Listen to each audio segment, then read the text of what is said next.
D'abord, j'ai pris un pot pour manger proprement parce que j'avais conscience d'être filmé. Et voilà, donc j'ai pris en pot, puis j'ai pris une glace à orange bergamote. Voilà, parce qu'il fait très chaud, parce que j'adore les oranges et que c'est très à boire et à manger, c'est très frais. Et puis voilà, aucun rapport avec Orange Mécanique. C'est un film que j'aime pas beaucoup. Bon, mais il y a plusieurs personnes d'ailleurs des cahiers qui sont fait mal cette année, mais moi j'ai été invité pour parler de Pagnol, dans le cadre de la rétrospective Pagnol, des parcours Pagnol. Et donc je présente Le J'pousse, j'ai présenté Le J'pousse. Et j'ai choisi Le J'pousse parce que c'est un film que vraiment j'adore, que c'est pour moi le plus beau Pagnol.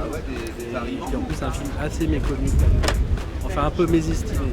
Pendant longtemps ça a été considéré comme un Pagnol mineur, ce qui à mon avis n'est pas du tout. Et je pense aussi, comme c'était aussi à partir du film, l'idée était de parler de Pagnol. Pour moi c'est un des films les plus je dirais, manifestes du cinéma de Pagnol. Notamment parce que c'est un film qui parle du cinéma. C'est l'histoire d'un acteur qui, dans la banlieue de Marseille, travaille pour un épicier, son oncle épicier, qui rêve de devenir acteur et qui va profiter du passage d'une équipe de cinéma pour s'imposer et essayer de devenir acteur. Ils vont lui jouer une mauvaise farce. Et le film raconte ça.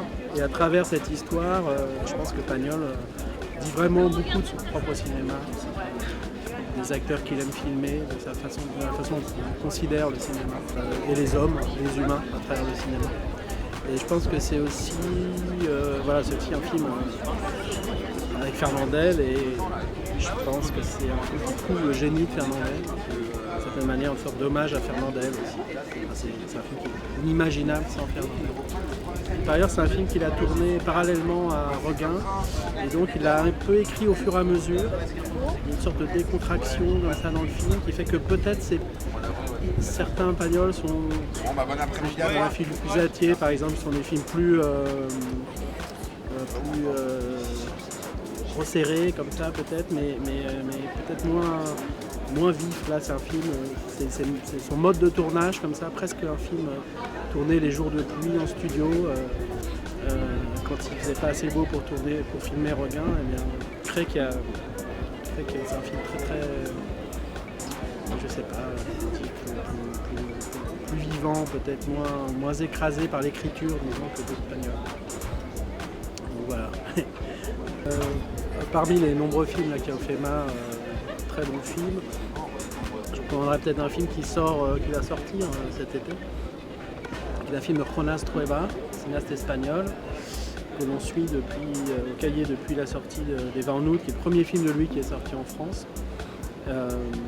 Qui depuis a fait notamment Qui est à part nous, qui est un documentaire de 3h30 sur un groupe de jeunes gens qu'il a suivi pendant des années, qui est à mon avis un des très très grands films de ces 10 dernières années.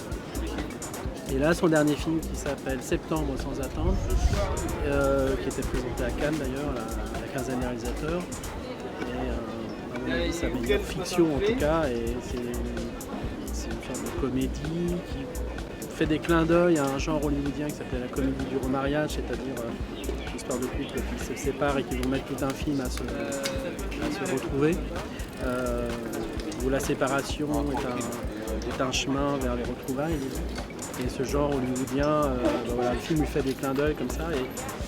Et par ailleurs, c'est un film qui, derrière, ça un aspect comédie assez simple et assez vertigineux dans sa conception du montage. Ça joue beaucoup sur des répétitions de phrases, de situations. Il y a d'ailleurs le personnage féminin est monteuse, donc il y a une sorte de mise en abîme aussi du montage. Et donc voilà, pour moi c'est un film, un des très très beaux films de l'été. Par un cinéaste d'ailleurs qui n'est pas sans rapport avec La Rochelle, puisque le 20 août était passé à La Rochelle avant de sortir.